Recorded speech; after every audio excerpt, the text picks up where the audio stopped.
Assalamualaikum warahmatullahi ta'ala wabarakatuh. In this video tutorial, I will show you how to do rendering on a object for Autodesk Inventor. As you can see from the screen, this is a model that I have assembled using Autodesk Inventor. In this video tutorial or in this exercise, all of you will use the same model and you will place it on a different background. As you can see from the screen, I decided to use this background and I will place the logo on top of this figure, and it will look like the object is really appear realistic, as real as possible.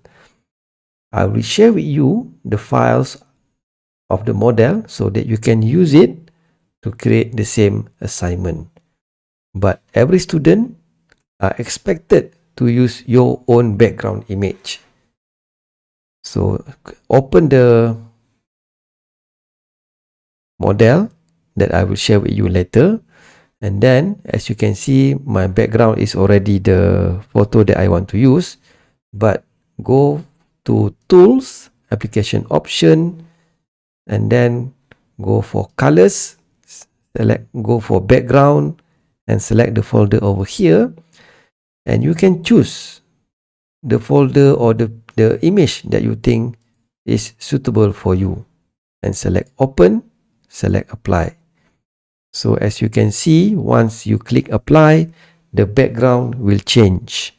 So select the image that you think is best for the model that you want to render.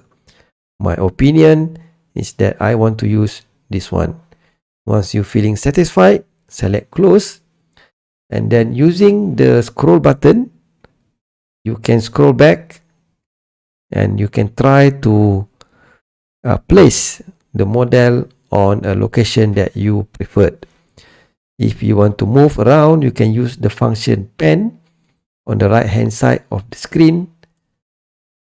So this one you can move the object easily, and then you can also use the Q on the on the upper right of the screen.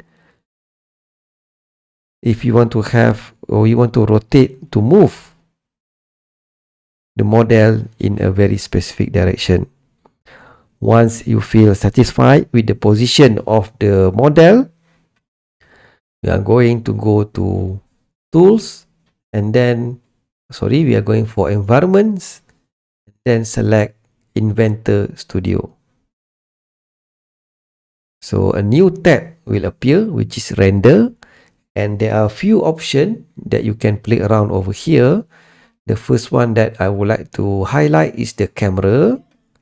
And then once you click the camera, this small window will appear, and then click on the center part of the model.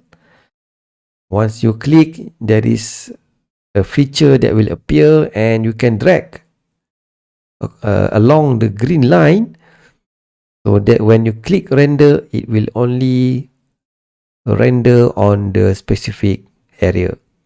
So let's say this is the area that I want to use, and select OK.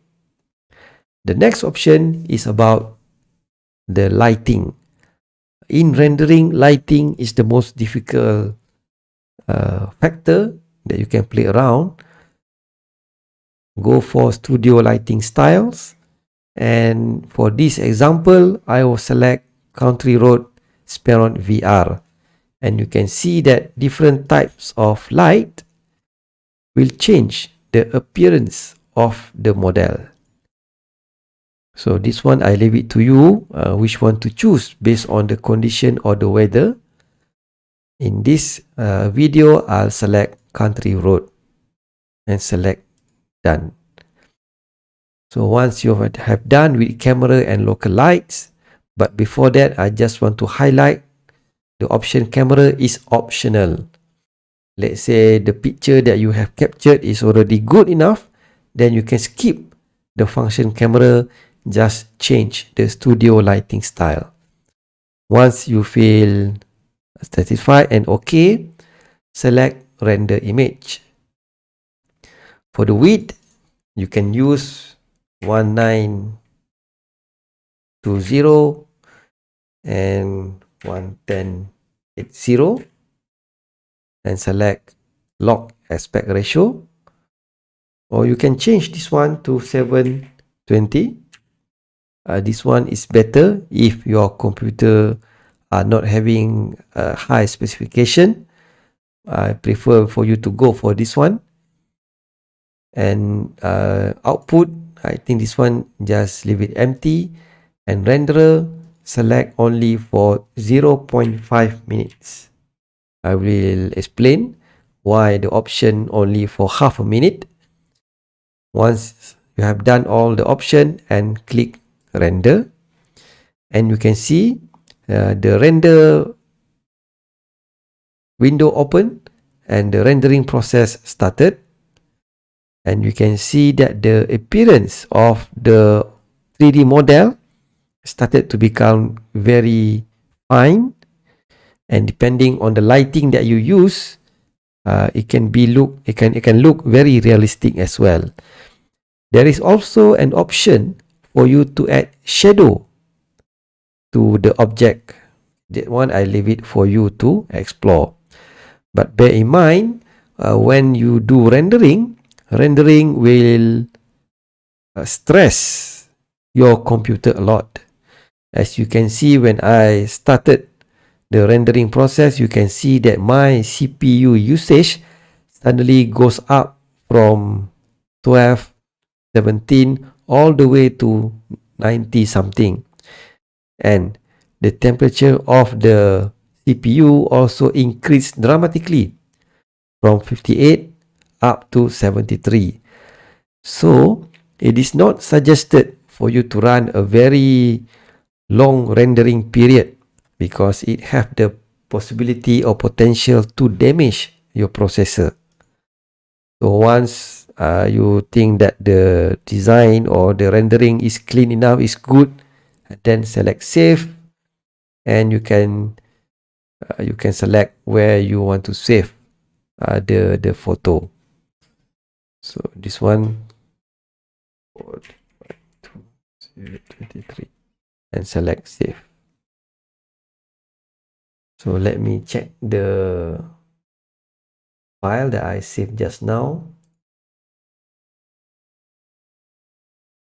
So here it is. This is the file that I have saved just now, and the area of the photo that appeared is the same like the one that I use in the camera function. So for student, you can use the same model I will share with you, but I would like for every student to use a different type of background. It's up to your student, it's up to your creativity and ideas to use whatever photo that is suitable, and please only use photo that are inside of IIUM campus. So that is the end of the tutorial. I hope that you have learned something useful in this video. Thank you very much.